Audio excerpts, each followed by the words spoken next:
कोलकाता यान 15वां दिन। दक्षिण काली और कालीघाट मंदिर कोलकाता में एक शक्तिपीठ। 51 शक्तिपीठों को संस्कृत वर्णमाला के 51 अक्षरों से जोड़ा गया है। प्रत्येक एक विशेष अक्षर से संबंधित है और एक विशिष्ट शक्ति का प्रतीक, एक अलग देवी का प्रतिनिधित्व करता है। इन अक्षरों को बीज मंत्र या सृष्टि की मौलिक ध्वनियों के बीज के रूप में भी जाना जाता है। कोलकाता काली देवी के रूप में पूजी जाने वाली दक्षिण काली सबसे प्रसिद्ध शक्तिपीठों में से एक है और इनका बीज मंत्र क्लीम है। ये पीठ देवी सती से जुड़ा हुआ है। दक्षिण काली से जुड़े शक्तिपीठ की उत्पत्ति के बारे में अलग अलग मान्यताएं हैं। कुछ लोगों का मानना है कि सती के दाहिने पैर का अंगूठा इस स्थान पर गिरने पर इसका निर्माण हुआ था, जबकि अन्य का मानना है कि देवी का चेहरा पत्थर में बदल गया था। किंवदंती के बावजूद इस पीठ में दक्षिण काली, जिसका शाब्दिक अर्थ दयालु देवी है, उनकी पूजा की जाती है। देवी के रूप में स्त्री शक्ति की पूजा भारत में बहुत प्रचलित है। दक्षिण काली इस शक्तिपीठ में पूजी जाने वाली देवी एक दिव्य मां के रूप में पूजी जाती हैं। भैरव इस स्थान पर प्रकट हुए शिव के उग्र रूप को नकुलेश्वर महादेव के नाम से जाना जाता है। सच तो यह है कि शिव के बिना सृष्टि का अस्तित्व ही नहीं है और उनके भीतर जो तेज है वो शक्ति का है। कालिका पुराण के अनुसार 51 शक्तिपीठों में से 4 अत्यधिक शक्तिशाली हैं और अधिक महत्व रखते हैं। ये है पाड़ाखंडा। ये पीठ वो जगह है जहां सती देवी के पैर गिरे थे और देवी विमला देवी इस स्थान पर आनंदित अवस्था में है। स्थान खंड। ये पीठ वो स्थान है जहां माता की छाती या स्तन गिरी थी और इसे स्थान खंड कहा जाता है।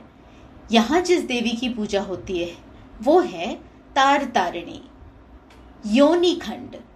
ये पीठ वो जगह है जहां देवी के प्रजनन अंग गिरे थे और इसे योनि खंड के नाम से जाना जाता है। यहाँ देवी कामाख्या की पूजा की जाती है। मुख खंड।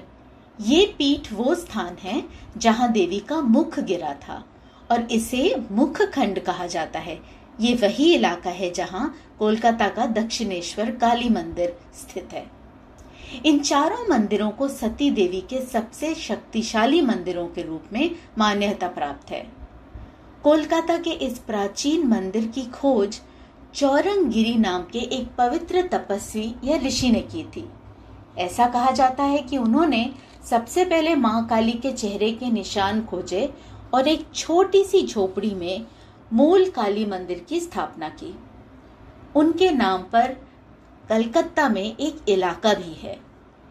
पहला लिखित प्रमाण मानसर भाषण में मिला है जो 15वीं शताब्दी का है।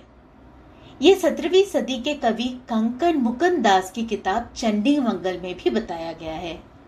वर्तमान मंदिर का निर्माण वर्ष 1809 में उड़ीसा के एक परिवार सुवर्ण राय चौधरी ने करवाया था। बाद में लक्ष्मीकांत राय चौधरी की मां पद्मावती देवी ने काली घाट में काली कुंड में दिव्य दर्शन किया और सती देवी के दाहिने पैर का अंगूठा पाया। कहा जाता है कि तब कालीघाट की पहचान 51 शक्तिपीठों में से एक के रूप में थी। कालीघाट मंदिर में काली देवी की मूर्ति को अन्य मंदिरों से अलग करने वाली बात यह है कि ये काली छवियों या मूर्तियों के सामान्य पैटर्न के अनुसार नहीं है। यहाँ मौजूद कसौटी की मूर्ति आत्माराम गिरी और ब्रह्मानंद गिरी नाम के 2 संतों ने अपनी उपासना की शक्ति से बनाई थी। इस देवता की मूर्ति के 3 विशाल आंखें, 4 सुनहरे हाथ और एक विशेष रूप से लंबी सुनहरी जीभ है। ये 1570 का है और माना जाता है कि ये सुवर्ण राय चौधरी के परिवार के लिए था। दिलचस्प बात यह है कि सुवर्ण राय चौधरी की कुल देवी माता भुवनेश्वरी देवी हैं और कहा जाता है काली देवी की मूर्ति का डिजाइन इसी मूर्ति पर आधारित है।